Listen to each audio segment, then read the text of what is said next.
Assalamualaikum warahmatullahi wabarakatuh. Alhamdulillah wassalatu wassalamu ala Rasulillah wa ala alihi wa ashabihi wa man wala, la hawla wa la quwwata illa billah. Kaifa halukum ayyuhal tullab?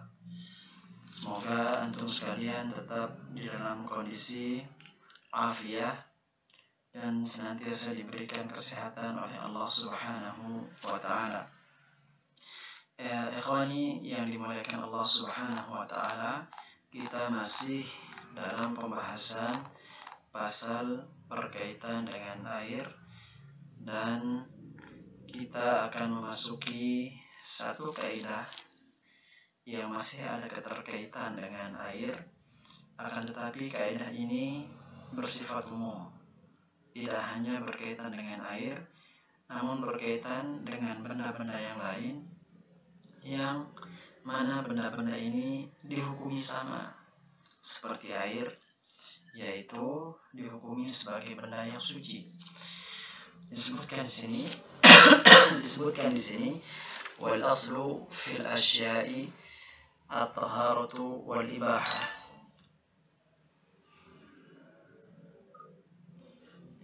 Asal dari segala sesuatu adalah suci dan mubah, ya.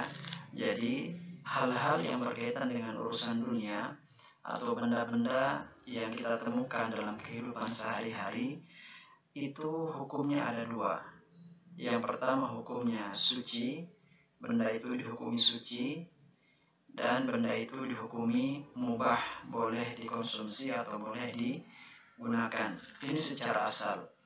Dan selama tidak ada bukti atau dalil yang menunjukkan bahwa benda itu adalah benda najis, maka kita hukumi sebagai benda yang suci, termasuk air. Ketika kita menemukan air dalam sebuah wadah, dan kita melihat air ini tidak berubah baunya, tidak berubah rasanya, tidak berubah warnanya dari bentuk asli air, maka kita hukumi air ini sifatnya suci, tidak najis.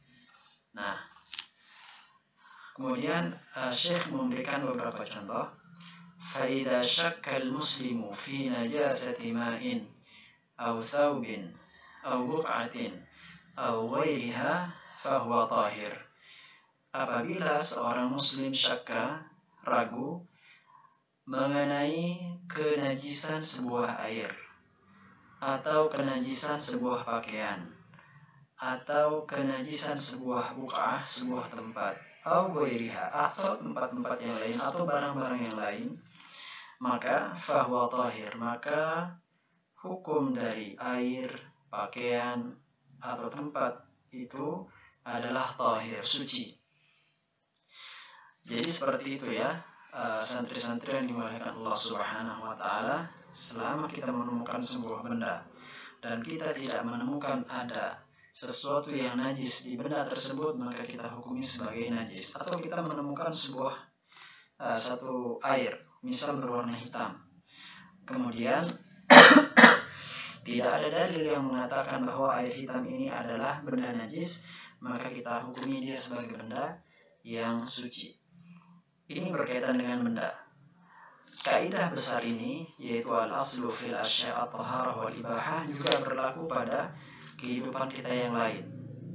Misal ketika kita dalam kondisi telah berwudu, ya, kita dalam kondisi telah berwudu, kemudian kita melakukan perjalanan, misal dari Mataram ke Lombok Timur,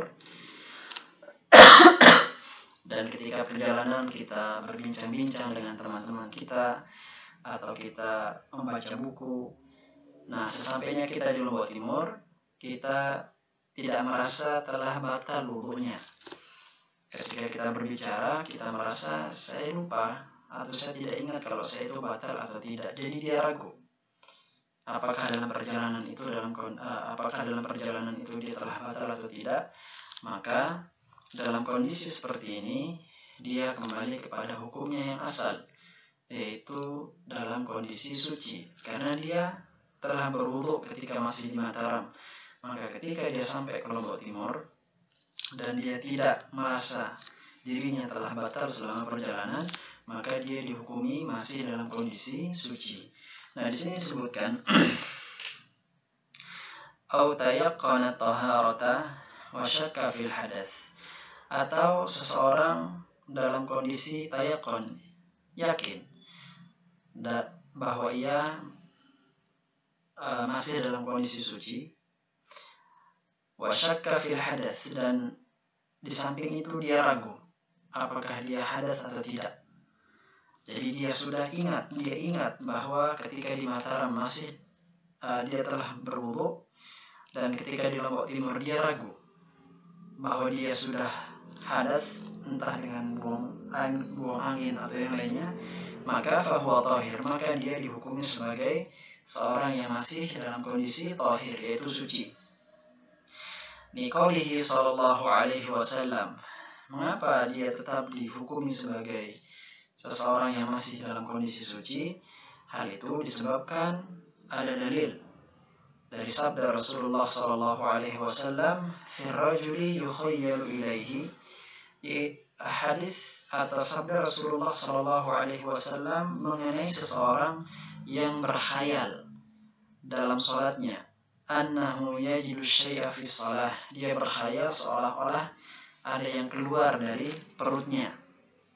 Dia berkhayal kok seperti ada angin, tetapi kok tidak ada suara, tidak ada bau, ya. Dalam kondisi seperti ini, Rasulullah Shallallahu Alaihi Wasallam bersabda, la yansarif, jangan suruh orang yang seperti ini meninggalkan sholatnya, hatta yasma'a sautan, sampai dia yakin mendengar suara, maksudnya suara kentut, au yajida rihan, atau dia mendapati bau kentutnya. Jadi hayalan-hayalan yang dia rasakan ketika sholat, seperti ada yang keluar dari perutnya padahal tidak ada, maka orang dalam kondisi seperti ini tidak diperkenankan untuk mengikuti hayalannya. Dia harus tetap melaksanakan sholat, karena kaidah tadi menyatakan bahwa ya, seseorang tetap dihukumi sebagai tetap dihukumi suci, ya, sampai dia benar-benar yakin wudunya telah batal. Makanya Nabi di sini berkata, la yansarif, jangan dia keluar dari sholatnya sampai dia mendengar suara kentut maksudnya, atau yajida rihan, dia mendapati bau kentut dari tubuhnya. Ya, jadi ini dia kaidah yang kita ingin pelajari, kaidah yang sifatnya umum, masuk di dalamnya pembahasan tentang air, bahwa segala sesuatu itu dihukumi sebagai sesuatu yang suci, ya. Dan ini juga berlaku dalam kondisi yang lain, yaitu ketika seseorang masih yakin dia dalam kondisi suci, maka dia tetap dihukum suci sampai ada bukti yang jelas bahwa dia telah melakukan sesuatu yang membatalkan wudunya. Wallahu ta'ala a'lam. Demikian video kita pada hari ini. Semoga Allah Subhanahu wa ta'ala memberikan pemahaman yang baik kepada kita sekalian.